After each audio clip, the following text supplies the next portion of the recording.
Shalom Bapak Ibu Saudara, bagi Bapak Ibu Saudara yang ada di rumah maupun di tempat ini, puji nama Tuhan yang kita dapat berkumpul di tempat ini untuk memuliakan nama Tuhan, untuk kembali beribadah.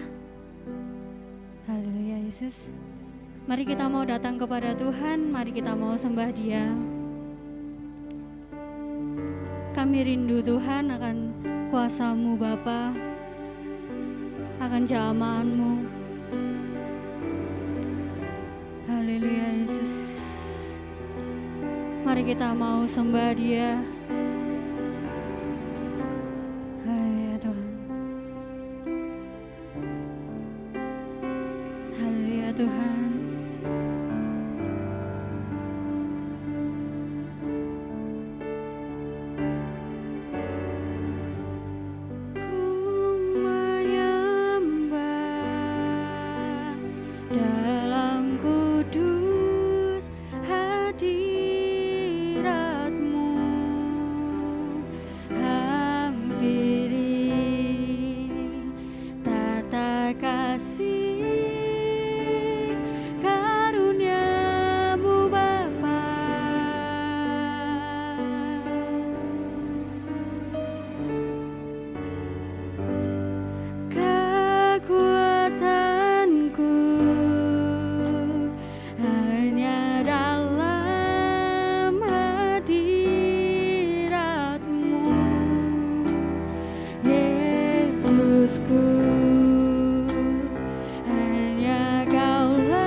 kasih Bapa. Terima kasih Tuhan Yesus atas segala kebaikan-Mu Tuhan, atas segala rahmat-Mu. Kami ada Tuhan sampai hari ini, kami ada Tuhan untuk beribadah kepada-Mu Bapa. Kami rindu Tuhan akan jamahan kuasa-Mu, kami rindu akan hadirat-Mu Bapa. Berkati Tuhan ibadah ini dalam pertengahan hingga akhir. Kami serahkan Tuhan ibadah ini ke dalam tangan-Mu. Haleluya, amin. Sekali lagi shalom Bapak Ibu. Saya undang Bapak Ibu jemaat untuk bangkit berdiri. Mari kita mau puji Tuhan karena kita percaya bahwa Tuhan adalah kuasa bagi kami. Haleluya.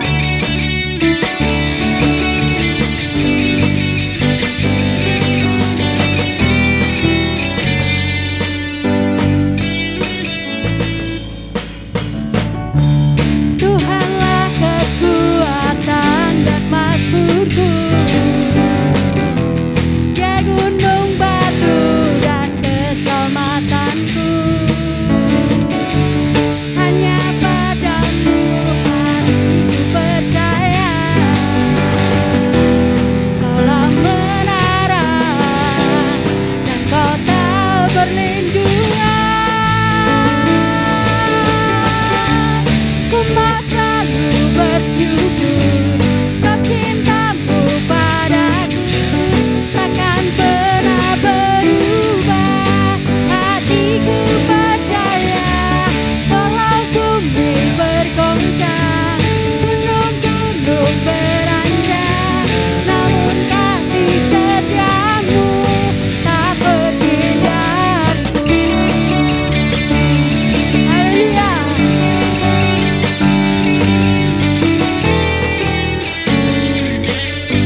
Silakan duduk Bapak Ibu Saudara.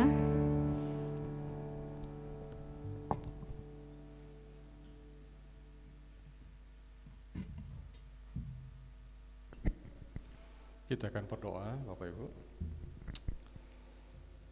Tuhan, kami sungguh mengucap syukur untuk setiap kebaikan yang Tuhan limpahkan buat kami. Sebentar kami akan belajar akan kebenaran firman Tuhan. Kiranya Tuhan menolong kami, mengurapi dan memberkati kami semua. Terima kasih Tuhan, inilah doa kami. Di dalam nama Tuhan Yesus kami mengucap syukur dan berdoa. Amin. Shalom Bapak Ibu. Puji Tuhan, setelah beberapa waktu kita tidak bisa ketemu dalam ibadah, hari ini kita merasa bersyukur dan bersukacita ya, kita bisa kembali bersama-sama beribadah walaupun dengan banyak keterbatasan, waktu yang harus dipersingkat, harus pakai masker. Ya, kita berdoa supaya pandemi ini secepatnya bisa berlalu dan kita menjalani kehidupan yang normal gitu ya. Puji Tuhan, kita semua sehat-sehat semua ya. Amin, haleluya. Saya akan bersama-sama dengan Bapak Ibu semua belajar firman Tuhan yang sebetulnya terambil dalam Mazmur pasal 90 secara keseluruhan, tapi untuk mempersingkat waktu saya akan membacakan ayat yang pertama saja. Di dalam Mazmur pasal 90 saya akan bacakan ayat yang pertama. Demikian firman Tuhan. Doa Musa, abdi Allah. Tuhan, Engkaulah tempat perteduhan kami turun-temurun. Puji Tuhan. Saudara, berangkat dari teks ini, khotbah pagi hari ini saya beri judul tempat perteduhan. Kita tahu bahwa tempat perteduhan itu sangat penting buat kita. Ketika saudara mungkin baru pulang kerja, baru bepergian, kemudian capek badannya, maka ketika kita punya tempat perteduhan atau rumah di mana kita bisa berteduh, itu sangat menyenangkan. Kita bisa bersyukur karena dengan tempat perteduhan itu kita bisa melepaskan segala kepenatan hidup, segala kecapean kita, segala bentuk kegelisahan di dalam kehidupan kita masuk ke rumah kita sebagai tempat perteduhan, itu akan memberikan kelegaan buat kita. Secara rohani kita juga sebetulnya harus memiliki tempat perteduhan. Di dalam konteks tempat perteduhan ini sebetulnya kalau diterjemahkan, beberapa penafsir mengatakan itu tempat perteduhan itu adalah rumah. Dan rumah atau tempat perteduhan yang kokoh itu, firman Tuhan katakan di dalam teks kita adalah Tuhan sendiri. Saudara, Mazmur 90 ini sebetulnya itu adalah doa yang digubah oleh Musa. Doa yang disusun oleh Musa ketika bangsa Israel mengalami pembuangan selama 40 tahun di padang gurun. Jadi saudara bisa bayangkan orang Israel putar-putar terus di padang gurun selama 40 tahun. Mereka mengalami kepanasan, kedinginan, dihadang musuh, ancaman binatang buas, dan lain sebagainya. Mereka diliputi dengan berbagai macam persoalan yang berat. Dan kemudian doa Musa ini mengajarkan kepada orang-orang Israel bahwa tempat perteduhan itu tidak lain adalah Tuhan sendiri. Bukan gua yang kuat, bukan istana yang megah, bukan gedung bangunan yang kokoh, tapi tempat perteduhan itu adalah Tuhan.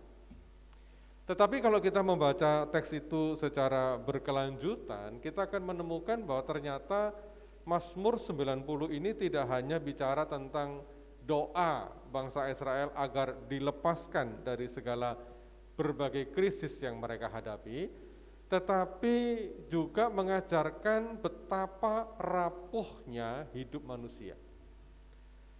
Dalam teks itu nanti kalau Bapak Ibu baca di rumah, Musa juga mengajarkan kepada orang Israel, tentunya kepada kita hari ini, bahwa kehidupan manusia itu ternyata begitu mudah patah. Kehidupan manusia itu rentan. Kehidupan manusia itu seperti kaca yang tipis sekali kalau disentuh langsung hancur berantakan, rapuh. Nah, kenapa? Ada beberapa hal yang ingin saya sampaikan, mengapa Musa mengatakan bahwa hidup manusia itu rapuh. Yang pertama, kalau saudara melihat pada ayat yang ketiga, dikatakan bahwa Engkau mengembalikan manusia kepada debu dan berkata, kembalilah hai anak-anak manusia. Ini Musa ingin menggambarkan bahwa hidup manusia itu di dunia ini sementara saja. Berapa sih panjang usia manusia yang paling panjang? Apakah 70 tahun? 90 tahun? 100 tahun? Mungkin ada beberapa orang yang sampai 125 tahun, tetapi sepanjang apapun kehidupan manusia itu sebetulnya hanya singkat saja di dunia ini. saya dan saudara ini kan tinggal menunggu giliran masing-masing. Saya tidak tahu siapa yang duluan. Jangan pernah berpikir bahwa yang tua pasti yang duluan, belum tentu juga. Kadang-kadang yang muda, yang antriannya nyerondol gitu, mendahului yang tua, tiba-tiba sudah berpulang. Artinya memang hidup manusia ini singkat. Orang Jawa ada lagunya ya, ning donya piro lawase, ning donya mung mampir ngombe sebentar. Ini yang ingin firman Tuhan katakan, bahwa hidup manusia itu ternyata singkat saja di muka bumi ini. Dan yang kedua, yang singkat itu, yang sementara itu, ya, hidup manusia yang hanya sementara itu, di dalam ayat yang ke berapa itu ya? Ayat yang keempat, dikatakan bahwa sementara saya carikannya, usia manusia itu hanya sekitar 70 tahun. Ya, saya coba lihat ayatnya. Di Mazmur yang ke-90 90. Coba perhatikan ayat yang ke-10 Bapak Ibu ya, bagi yang buka Alkitab. Mazmur yang ke-90 dikatakan begini. Masa hidup kami 70 tahun. Dan jika kami kuat 80 tahun. Dan kebanggaannya adalah kesukaran dan penderitaan. Sebab berlalunya buru-buru dan kami melayang lenyap. Jadi hidup manusia itu sudah singkat, sudah sementara, ada batasan. Ini Musa yang ngomong. Kita tahu bahwa Musa itu adalah manusia yang hidup pada era yang lama, di mana usia manusia itu sebetulnya cukup panjang. Ada ratusan tahun ya. Beberapa orang punya usia begitu. Tetapi di dalam doanya Musa mengakui bahwa masa hidup manusia itu cuma 70 tahun. Bagi yang muda-muda jangan ceroboh ya, 70 tahun itu cepat saja gitu loh. Usia saya sekarang sudah 57 ya, kalau mau masuk ke 70 itu hanya beberapa putaran ya.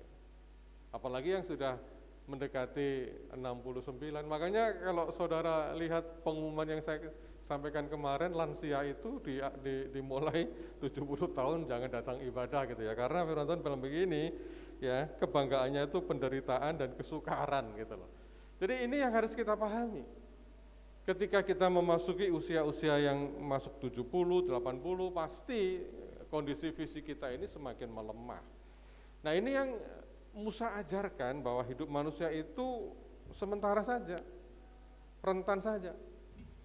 Dan yang kemudian kalau saudara melihat ayat yang ke-10 ya, dikatakan bahwa kebanggaannya adalah kesukaran dan penderitaan dan sebab berlalunya buru-buru dan kami melayang lenyap. Dalam kondisi hidup yang serba singkat, yang serba sementara, ternyata kebanyakan diisi oleh penderitaan, ya kan? Kebanggaannya adalah kesukaran dan penderitaan. Di sela-sela kebahagiaan kita, di sela-sela kesejahteraan kita, di sela-sela kita merasakan damai dan lain sebagainya, itu semua tidak bisa lepas bahwa ada penderitaan yang harus dialami oleh manusia. Nah inilah, di dalam kondisi yang seperti ini Bapak Ibu, ketika kita mengalami penderitaan, kita sadar hidup kita ini tidak panjang ya. Hidup kita ini singkat saja, ya. Kuatnya hanya 70 tahun, kalaupun ditambah bonus sampai 80 tahun, tetap ya ada berbagai macam persoalan. Dalam kondisi yang seperti ini, susah seperti ini, Musa memberikan gambaran kepada kita. Tempat perteduhanmu itu adalah Tuhan. Tempat yang membuat engkau nyaman itu hanya di dalam Tuhan. Ketika engkau mengalami berbagai macam pergumulan yang berat, engkau harusnya hanya berlari kepada Tuhan. Jangan andalkan kekuatan, jangan andalkan kemampuan, jangan andalkan keberadaan kita, karena semua itu cepat berlalu. Bahkan di dalam salah satu ayatnya dikatakan bahwa semua yang kita miliki itu cepat berlalu seperti waktu penjaga malam, giliran jaga malam. Saudara, berapa waktu sih giliran jaga malam? Itu diibaratkan hanya sebentar saja. Dibandingkan Tuhan yang kekal, yang Tuhan katakan 1 hari sama seperti 1000 tahun, 1000 tahun kayak 1 hari di hadapan Tuhan.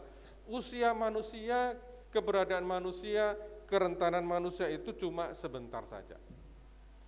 Nah saudara, dalam konteks manusia yang cukup ringkih, cukup rapuh ini, tiba-tiba hari ini kita mengalami suatu kondisi yang kita bisa sadar bahwa memang betul manusia itu rapuh.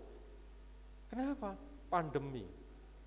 Pandemi yang kita hadapi, pandemi yang kita alami ini, bukankah hanya disebabkan oleh makhluk yang kecil sekali, yang sampai saking kecilnya kita nggak bisa ngelihat, yang namanya virus. Orang yang segagah apapun, yang sehebat apapun sekarang ini takut dengan makhluk kecil yang namanya virus. Kita semua takut sama virus kan, sehingga datang ke sini kan juga pakai masker semua. Jadi kita nggak bisa mengandalkan kekuatan kita. Kalau saudara melihat korban daripada pandemi ini, dari orang yang top ya sampai orang bawah, semua kena. Dari orang yang kaya sampai orang yang miskin, semua kena. Ada pemilik perusahaan konglomerat, ya, sepertinya dia dilindungi oleh berbagai macam protokol kesehatan yang macam-macam, tiba-tiba terpapar oleh virus, sekarang kena, besok meninggal. Orang kaya, mati juga. Orang miskin, mati juga. Apa ini? Menunjukkan betapa rapuhnya manusia, menunjukkan betapa rentannya manusia, menunjukkan bahwa manusia itu tidak punya kekuatan apa-apa. Itu sebabnya ketika kita kembali kepada Mazmur 90, saya mau katakan bahwa tempat perteduhan yang kokoh hanya di dalam Tuhan. Mari kita menyadari kondisi seperti ini, Bapak Ibu. Dan ini juga bisa kita aplikasikan di dalam berbagai macam pergumulan kehidupan kita. Di dalam kondisi yang kayak begini, pandemi kayak begini, yang kita takutkan kan tidak hanya sekitar kesehatan, tapi juga masalah ekonomi, masalah kedamaian, masalah keluarga, masalah rumah tangga, semua terdampak. Dan kalau kita mengalami kecapean, kita mengalami stres, kita mengalami tekanan dalam kondisi yang seperti ini, saya mau katakan, larilah kepada Tuhan. Karena Tuhan adalah tempat perteduhan. Tidak ada tempat yang lain yang bisa memberikan ketenangan buat kita, hanya Tuhan. Itu sebabnya dalam kesempatan pagi hari ini, saya ingin kembali menyegarkan kita. Sepanjang kita punya Tuhan yang membentengi kita, yang menolong kita, jangan pernah kita gelisah, jangan pernah kita rapuh oleh karena berbagai macam persoalan. Tetap bersandar kepada Tuhan, karena Tuhanlah tempat perteduhan kita. Kiranya Tuhan memberkati kita. Saya undang tim musik untuk mempersiapkan diri. Mari kita, sesekali kita bangkit berdiri Bapak Ibu, kita akan berdoa. Haleluya Yesus. Kami mengucap syukur Tuhan untuk segala kebaikan yang Kau berikan kepada kami. Kiranya Tuhan mengajar kepada kami, membimbing kepada kami, agar kami bisa paham di tengah pergumulan hidup yang semakin berat, di tengah tekanan hidup yang semakin menindis kami masih memiliki tempat perteduhan yang kokoh, yaitu Tuhan sendiri. Tolong kami ya Tuhan, tolong seluruh sidang jemaat-Mu, agar ketika kami mengakhiri ibadah, pulang ke rumah kami masing-masing, kami memiliki keyakinan dan iman yang kokoh, bahwa Engkaulah tempat perteduhan kami. Inilah doa kami, di dalam nama Tuhan Yesus, kami mengucap syukur dan berdoa. Amin. Silakan duduk Bapak Ibu.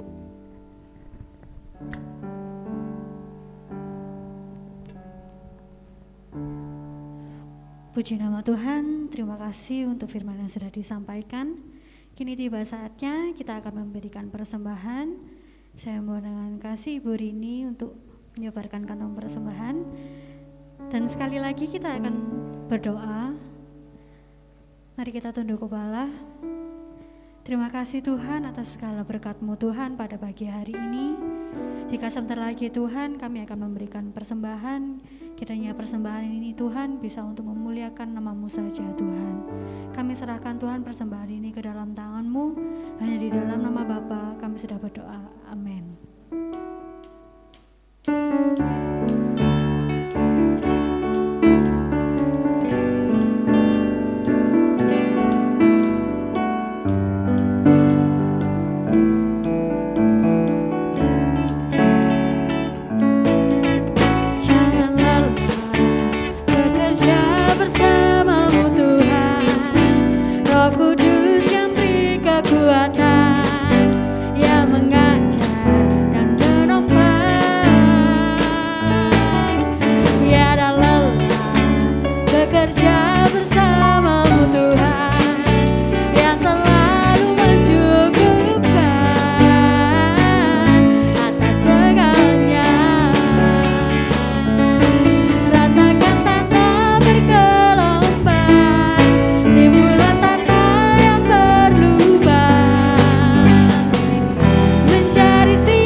Saatnya kita akan mengakhiri ibadah kita. Mari kita pujikan satu kali lagu.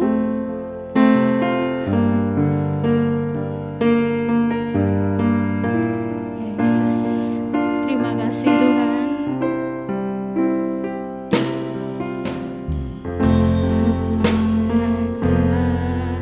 Kami mencari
Kami mengucap syukur Tuhan untuk semua kebaikan yang Kau limpahkan buat kami. Terima kasih untuk penyertaan-Mu sepanjang ibadah pada kesempatan pagi hari ini. Berkatilah umat-Mu, khususnya yang hadir pada ibadah pada kesempatan pagi hari ini. Berkati dalam segala kelimpahan-Mu Tuhan, baik dalam pekerjaan, dalam rumah tangga, keluarga, dan apapun yang mereka lakukan, berkatilah ya Tuhan. Ajar kepada kami bahwa tempat perteduhan buat kami yang kokoh, yang teruji hanya ada di dalam Engkau. Terima kasih Tuhan. Kami berdoa, sidang jemaat yang sakit Tuhan sembuhkan, yang berbeban Tuhan berikan kelegaan, yang mengalami kebuntuan Tuhan berikan jalan keluar, yang mencari pekerjaan Tuhan berikan pekerjaan. Sertai kami semua ya Tuhan. Sidang jemaat yang dikasihi oleh Tuhan, terimalah dengan imanmu segala berkat, rahmat, dan anugerah dari Allah Bapa, cinta kasih dari Tuhan Yesus Kristus, sukacita, penghiburan, dan kekuatan oleh karena Roh Kudus, kiranya melimpahi dan menyertai engkau selama-lamanya sampai kita ketemu dengan Tuhan. Haleluya, amin. Silakan saat teduh Bapak Ibu.